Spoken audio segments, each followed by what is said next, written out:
જાતના સાડીવાળા હોય તો એનું સેલ કાઢે, પેન્ટવાળા હોય તો એનું સેલ કાઢે. વર્ષમાં એકવાર સેલ હોય.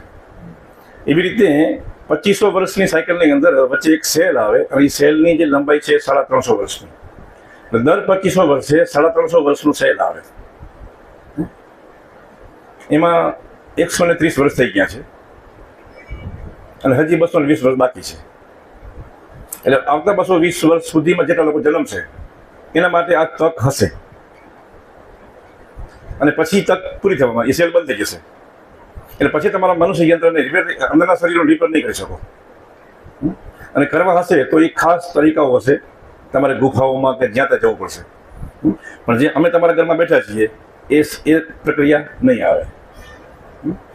અને આ સૃષ્ટિની સાયકલમાં દર 2500 વર્ષે આ એક ઓપ્શન આવે છે.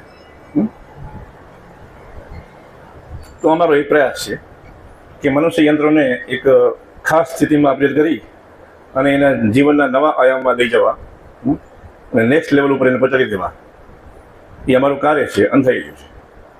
અને સફળતાનો રેશિયો એમાં 80% છે અમારો. 100માંથી 80 માણસોને ફરક પડે જ છે.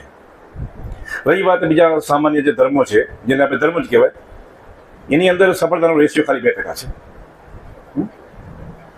કોઈ પણ ધર્મ સંપ્રદાય હોય એની અંદર જે લાખો મનુષ્યો જોડાયેલા છે એમાંથી 100માંથી 2 જ મનુષ્યને અસર થાય છે, 98ને કોઈ અસર થતી નથી.